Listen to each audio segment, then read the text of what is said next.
Errores en pinturas. Vamos a ver varios casos de fallas que se han encontrado, el análisis, el estudio de cada una y las soluciones implementadas. Caso 1. Un grupo de tuberías de un sistema contra incendio que se van a instalar en un muelle marino llegan y se encuentra esta falla en particular. Vamos a la investigación. En el transporte de los ductos de un sitio al otro, en este caso en la planta de revestimiento o recubrimiento de los ductos o tuberías, se trasladan, si son tuberías de poco diámetro, de no mucho peso, de esta manera, tomadas de los extremos. Cuando se trata de tuberías de mayor peso, y sobre todo durante la instalación en zanja, se usan bandas de lona, como estas que vemos en este caso en particular. Pero hay contratistas que usan cables de acero o, peor aún, cadenas como esta que vemos aquí. Y precisamente el tipo de falla que estamos investigando muestra la falla que produce cada eslabón de la cadena al deslizar sobre el recubrimiento.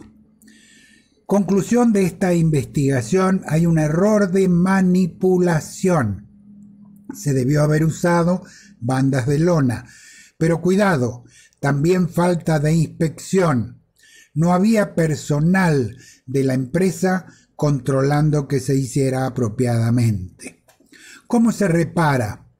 Por tratarse de una resina aplicada en caliente, una resina en polvo, se utiliza una resina líquida compatible con la anterior, de modo que puedan adherirse en buenas condiciones. También, si se tratan de pocas fallas, se puede utilizar una manga termocontraíble de mucho más alta calidad y durabilidad. Caso 2. Aquí encontramos en campo, este es un campo de producción petrolera, en donde se produce esta falla en una pintura a base de pigmentos de aluminio. Y esta es una falla bastante común. Vamos ahora a otra planta ubicada en el otro extremo de Venezuela, en donde se produjo una falla muy similar. Se ve el fondo rojo como si la pintura de acabado no estuviera en buenas condiciones. Aquí tenemos otra vista de esos ductos o tuberías. Vamos a investigar este problema. Se trata de una pintura de aluminio difuso que tiene dos componentes básicos importantes y otros, por supuesto. Estos dos son resina alquídica y pigmento de aluminio. Para entender cómo funciona, lo vamos a ver aquí. Hay pinturas que, en lugar de tener el pigmento en forma de polvo muy fino, se fabrica el pigmento en forma de hojuelas, de láminas pequeñas, que al secarse la pintura se van entrelazando, formando una verdadera barrera física, que por supuesto dificulta mucho la formación de poros, como lo ilustramos en rojo aquí. Ejemplo de estas pinturas formadoras de barreras, precisamente la pintura de aluminio difuso. Se caracterizan por muy baja porosidad y un excelente acabado exterior. Aquí tenemos un ejemplo. Por eso, cuando analizamos este caso, entendemos que el problema es que no se cubrió todo el ducto o tubería con el pigmento. ¿Por qué? Cuando se aplica un recubrimiento de este tipo, normalmente se utiliza un compresor, comprime el aire y lo introduce en lo que se conoce como paila o calderín, un recipiente que contiene la pintura. Cuando alcanza suficiente presión, la pintura es empujada, presionada hacia la pistola de aplicación. Vamos a verlo en un corte. Y esta es la paila o calderín. Hay pailas que tienen mezclador y pailas que no lo tienen o simplemente no se conectó. Eso produce que el pigmento de aluminio, que es pesado, tienda a ir hacia el fondo. Y entonces lo que sale hacia la pistola es la resina líquida con algo de pigmento, pero la mayoría del pigmento queda retenido acá. En estos casos se debe aplicar mezclado constante durante todo el proceso de aplicación. Conclusión de esta falla: falta de mezclado. ¿Cómo se debería reparar? Bueno, aplicar otra capa de este tipo de pintura bien mezclada para darle el acabado correcto. Caso 3. Este es un muelle durante la construcción, años 85-86. El muelle en general tiene pilotes de concreto, pero los Duques de Alba tienen pilotes de acero, porque deben resistir a veces el impacto de un buque, a veces para amarrar el buque que hace mucha presión.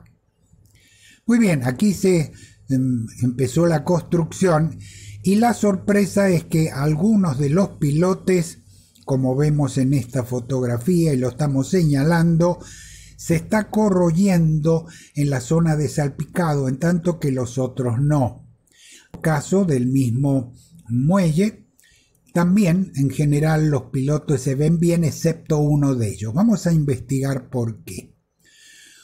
Cuando se va a instalar un muelle, a un lado de donde va a estar el muelle se hacen pruebas de pilotaje para ver hasta dónde se debe penetrar cada pilote para tener sustentabilidad mecánica. Y esto se hace con la maquinaria apropiada. ¿Qué es lo que ocurre?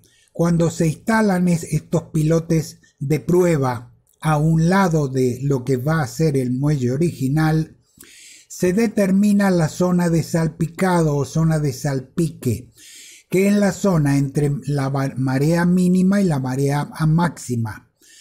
Esa es la zona a la cual se le aplica un recubrimiento protector.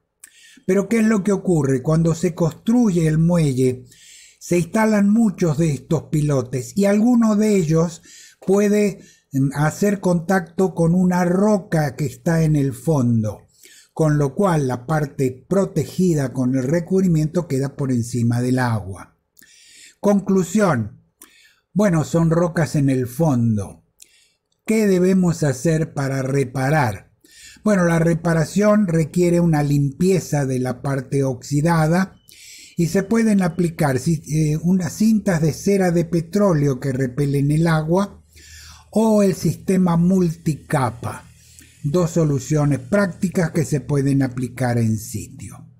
Y vamos al caso 4 y el último de este video. Este es un muelle de una industria de cementos.